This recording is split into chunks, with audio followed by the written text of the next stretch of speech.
Hello, guys, and welcome back to Alex Beyond Borders. Today, we're going to explore something that I really want to cook myself. But first of all, I want to know the ingredients and be sure which one is the recipe. Because before, we had a video that I saw a guy preparing some adobo. He was putting onions. You guys told me no onions, and so on. And another important question: adobo, it's a Filipino invention or Spanish?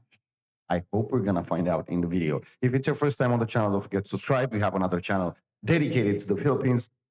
If you want to go and check that out, you can find the link in the description. It's Alex and Reaction Vault. You can find a lot of videos about the Philippines over there, and especially that we have uploaded a video with a 2-year-old Filipino girl, which is something outstanding, singing. Yeah, you got that right. Anyways, going back to adobo, let me see if I can prepare this. Maybe I'm going to do a video here on the channel. Let's go. Which came first, the chicken or the egg? Nobody knows. I don't know. Actually, I think it was the egg. But regardless, it's a fairly unanswerable question, just like which came first, Filipino adobo or Spanish adobo. But today, in an effort to shed some light on the answer, we will be making a chicken adobo from 1529. So thanks to Trade Coffee for sponsoring this video as we look at the history of adobo, this time on Tasting History.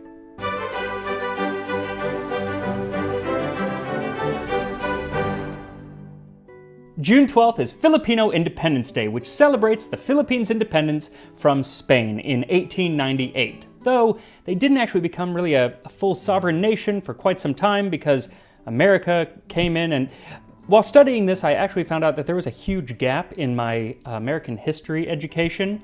I had never, unfortunately, even heard of the Filipino-American War, one of America's longest and most brutal wars. I don't know how that could have possibly happened, but I hadn't, and that's not what this episode is about, but I do think it's a bit of an interesting and important piece of information to have, so I'm going to put some links in the description so you can learn about the Filipino-American War. But today we are focusing on the Spanish influence on Filipino cuisine, and possibly the Filipino influence on Spanish cuisine. And we'll start by making a recipe for chicken adobo from El Libro de Cocina by Ruperto de Nola, published in Catalonia in 1529. So this is the Potaje Spanish de one. adobado de gallina que se dice janete de gallinas. Take a hen and cut it up into portions. Take good fatty bacon and gently fry it with a little onion. Then gently fry the onion is cut up here hen as with well. it. And take toasted almonds, grind them, and mix with quinces or pears conserved in honey. And take the livers of hens and roast them on the coals. And when they are roasted, put them in the mortar with the almonds and grind everything Almonds together. as well. And then take a piece of crustless bread, toasted and soaked in white vinegar, grind it in the mortar with the other things. And when it is well ground, mix it with salted hen's broth and strain it through a sieve and cast it in a pot. And cast the hen in also. The guy that I was talking to you about in the previous video, he used like onions, chicken, potatoes, vinegar, and soya sauce. And I don't know, some herbs over there. I thought that was adobo, or this is the Spanish. I don't know, I'm confused. And cast in all fine spices and a good quantity of sugar. This sauce must be a little sour. And when the sauce is cooked, cast in a little finely chopped parsley, and prepare your dishes, and then upon them, sugar and cinnamon. So this is definitely not your mother's adobo. In fact, this original Spanish word for adobo was actually adobado, which I can only surmise they changed because every time they said adobado, it cued those weird Muppets. Adobado. So for this recipe, what you'll need is 3 to 4 pounds or 1.5 kilograms of chicken, 3 chicken livers, Okay. a 1/4 pound or 120 grams of fatty European-style bacon, 1 chopped onion, 1 cup toasted almonds. I bought toasted almonds that were already slivered, but you can buy whole almonds and toast them yourself. They're getting blended up anyway, so it's all going to turn out the same way. 2 pears or quinces preserved in honey or syrup.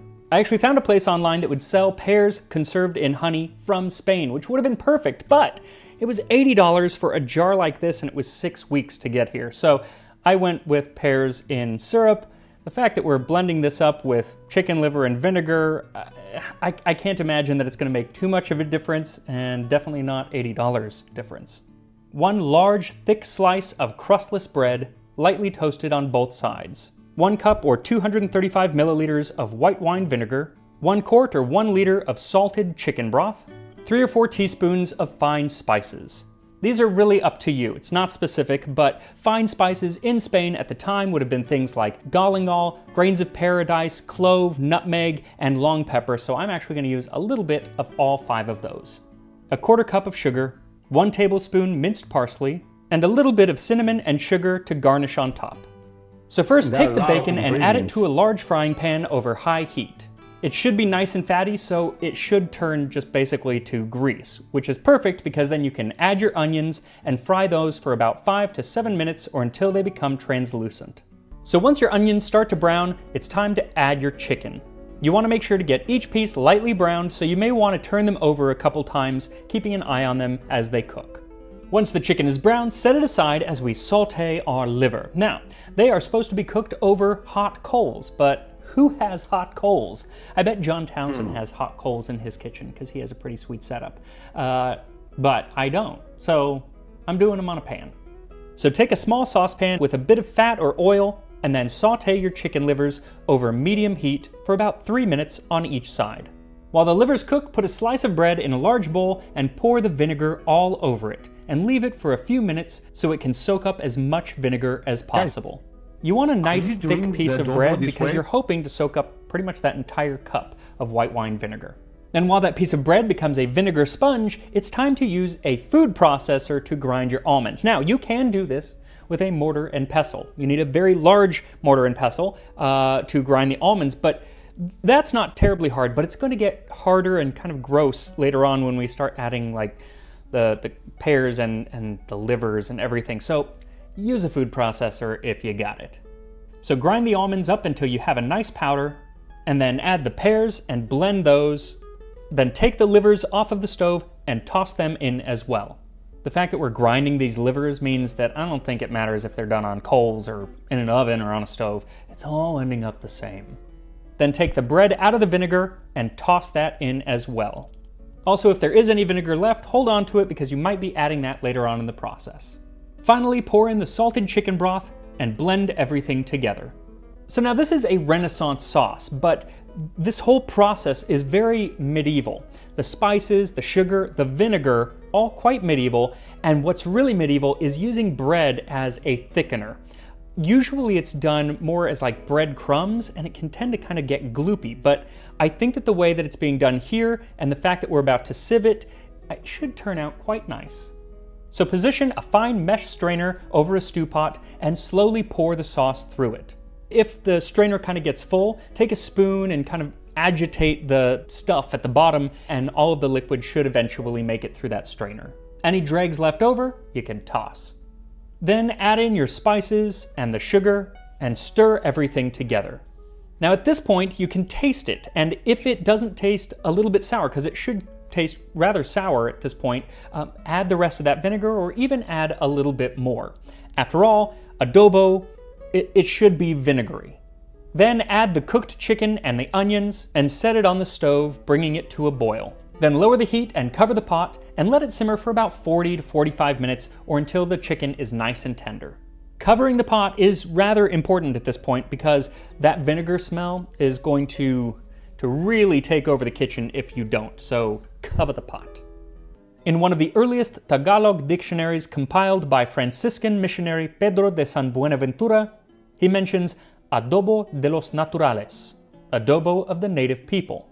And that's likely a reference to what he ends up calling kilao, which he describes as salt, vinegar, chili peppers, which were new to the islands, and fresh fish or meat like carabao. The dish is still made today, made with fish, and it's called quinilao, and it gets another mention in an 18th century dictionary in the sort of form of a poem. When the quinilao is finished and the wine is emptied, the friendship is ended. Oh, that was way harsh, Ty. Now we have our meat marinated in vinegar on the Spanish ship, and we have our meat marinated in vinegar on the Philippine Islands, both created completely independently of each other, each culture having developed their own version of adobo. And over the next 300 years, they're going to influence each other. Like the recipe that we're using today doesn't use vinegar as a marinade as much as it does a braising liquid and then a sauce, which the Philippines took and really ran with and made a wide assortment of adobos. Adobos? Adobe? What's the plural? Adobos. I'm going to go with adobos. One such adobo is adobang pusit, which is squid adobo, and it's made with squid ink, fish. which, while they obviously had squid back in Spain, they didn't really use it much in cooking until some Jesuit missionaries who had been in the Philippines brought the practice back with them. And now in the Basque region, many dishes are made with squid ink. There are also different colored adobos like abodang dilaw, abodang pula, and abodang puti, which I think is probably the closest to the one that we're making today, albeit quite different. A lot less cinnamon and, well, it's different, but the closest. Now, the most popular adobo in the Philippines today, and what you'll probably get at a Filipino restaurant, is made with soy sauce, which was brought over by the Chinese long before any Spanish ships came to call. And that's really the story of Filipino cuisine in general.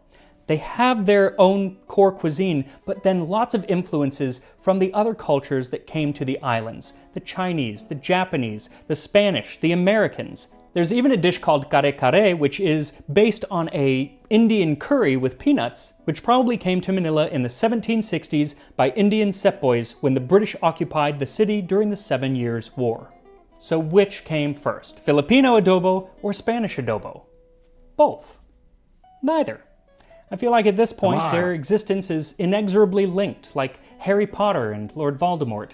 And the adobo that we're making today is very much related, but doesn't really belong in the same world, kind of like the Fantastic Beast movies. But hopefully, the adobo is even better. So once your adobo is simmered, toss in the parsley and stir, letting it cook for just another minute or two. Then serve up a plate of the chicken along with a bit of the sauce and garnish it with just a bit of cinnamon and sugar on top. And here we are, chicken adobo from 1529. I'm gonna start with a leg. Let's go.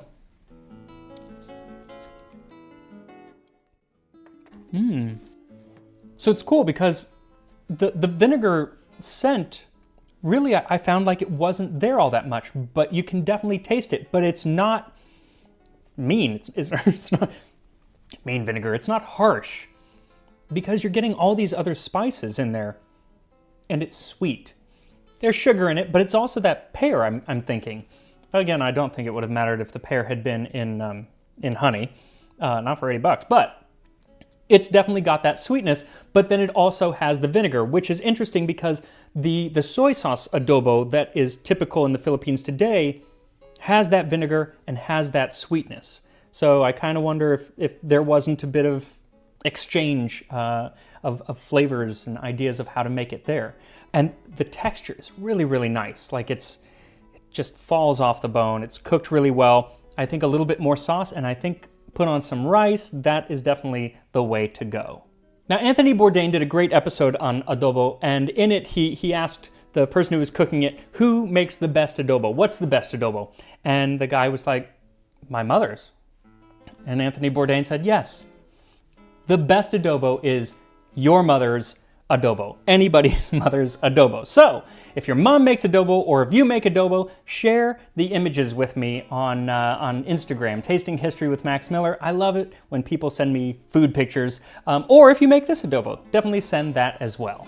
So thanks again to Trade Coffee for sponsoring this video. Link is... Guys, the original video is down below the link. I don't know what to say. I don't know who invented it, was the first or whatever. But this Spanish version, I mean, cinnamon, sugar, I don't know what to say. I mean, cinnamon, it's not that I don't like cinnamon, yes, but in sweet dishes, not in salty ones. And I don't even know if that guy, like I was saying, it's the original adobo, but there are a lot of adobos, if that's the plural. And I would like to understand which one can I try. You know, I would like to be the original one who, I mean, like all over the place. That's first. Then there are variations, okay, but you know, the big adobo, the one of the adobos. This is what I would like to try to cook if I have the ingredients over here. Anyways, let me know your thoughts down below. What do you think about this recipe? What's your recipe of adobo, and which one it's the adobo of the adobos, if we can call it like that? And yeah, a lot of other videos coming up on the channel, guys, here about the Philippines, about the world. So don't forget to subscribe if you like what you're seeing. And like I always say, till next time, stay safe.